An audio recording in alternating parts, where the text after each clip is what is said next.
Hello, my name is Alexander Day, and this is Lab 5 for this semester. Lab 5 has us using Biot-Savart law and Faraday's law to create a code that will simulate a magnet falling through a tube of aluminum foil.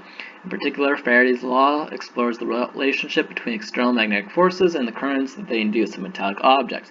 The external force in this instance will be the magnet, and the object the induced current is running through will be the aluminum foil.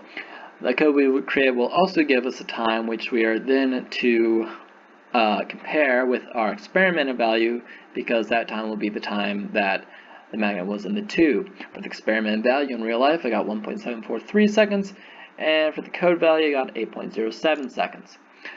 I got 1.743 seconds by first videotaping myself 6 times, and then using an online stopwatch to get my 6 times and taking the average of those to eventually get my time.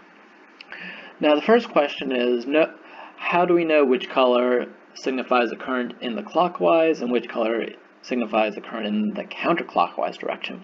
Basically, knowing which color stands for which direction is knowing which end the magnet is being dropped down the tube first.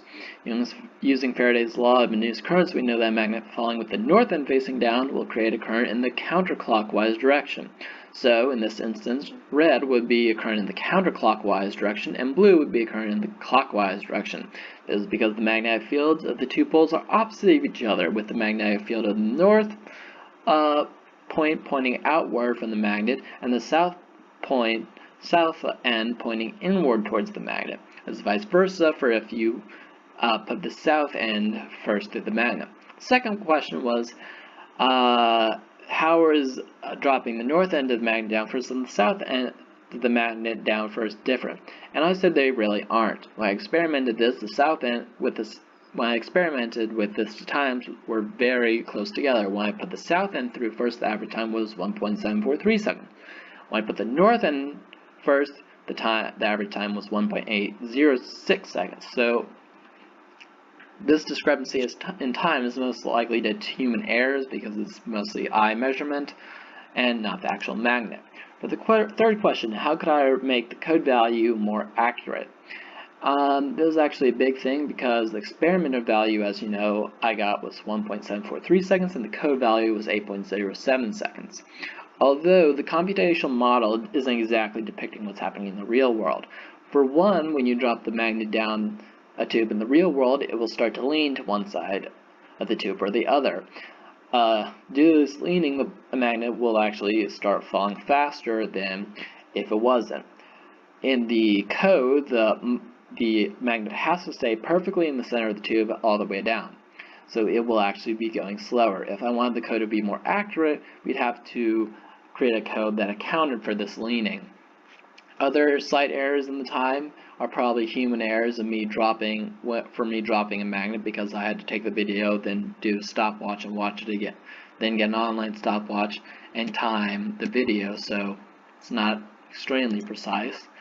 The fourth question was basically to describe the graph, and the graph first starts by quickly gaining velocity at the beginning and the end of it, and then in the middle losing velocity until it goes into a plateau.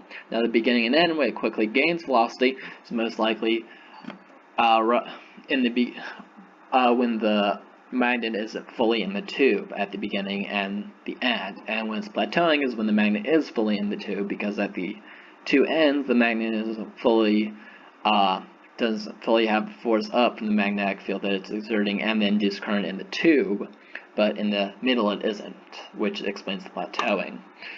For the Q&A of the lab report, 1. If the resistivity of the tube is close to 0 as possible, mathematically, that means that the current in the ring would be close to infinite or an extremely large number. Since we have an extremely large current in the ring, that probably means that the magnet's descent will either be very, very, very slow, or it probably wouldn't fall altogether. It might even go up. For the second question, if you cut holes in the tube of aluminum foil, what would happen when you put the magnet through it? So when you would cut holes through, that would mean that in a certain direction there is force that is not acting on the magnet from the aluminum wall, so the magnet would probably move closer to one side of the tube or the other, depending on where the hole is cut. Probably where the to the side of where the hole/holes were or was cut. Alright, and here's my code. As you can see, the magnet is currently falling through the tube, the red current and the blue current at the top and the bottom. If I go down here, you can see it sort of falling. And below it is the velocity versus time graph, and as I said in the beginning, there's a steep gain of velocity and then it's starting to plateau as it's all through it. And this is basically the end of my lab here.